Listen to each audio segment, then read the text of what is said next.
มาเด้อทุกคนกินข้าวเปียกแซ่บๆน้ำกันข้าวเปียกต้มเองใส่จาน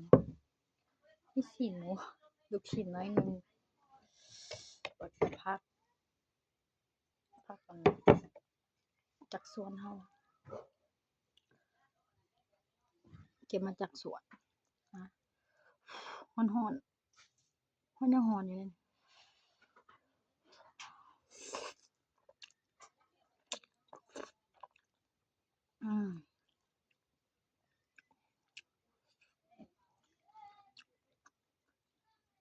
กินผัก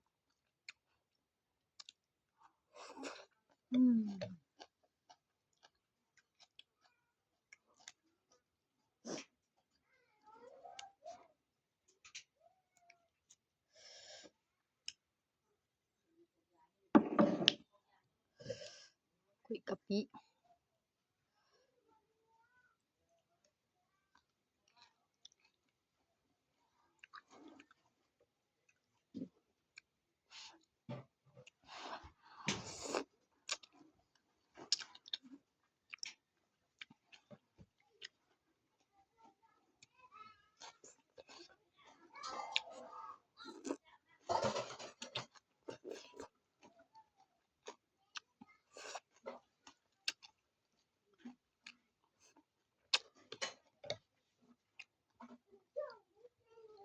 เอาไปให้เฮากินเบิดจักนาที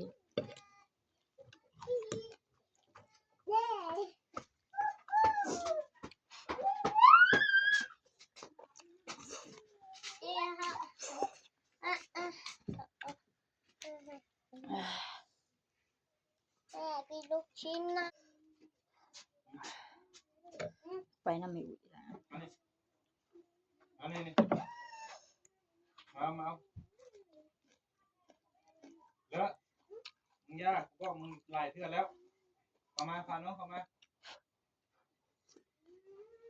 น้องเข้ามา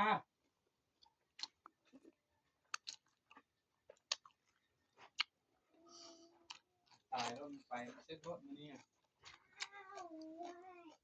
ตีมตายรถย่ำเลยมึงเดินกินกับโคตรกินอยู่กับโบกินเอา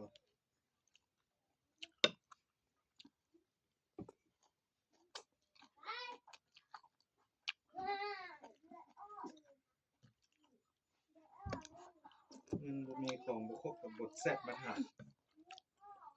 อันนี้บทแซ่บมาถามเฮ็ดตัวแต่กระเทือน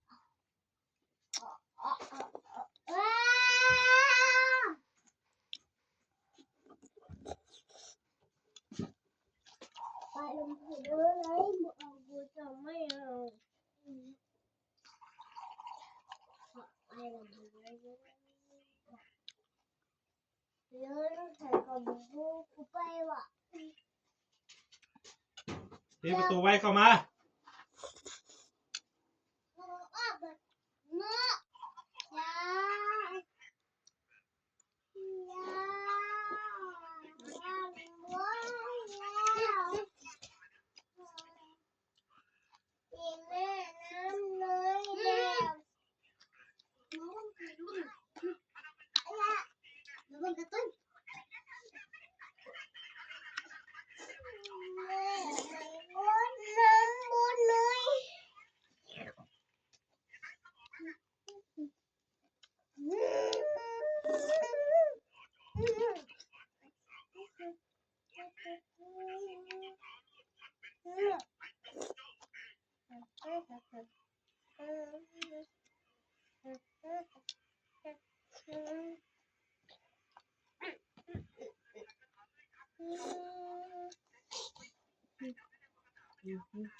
หนาว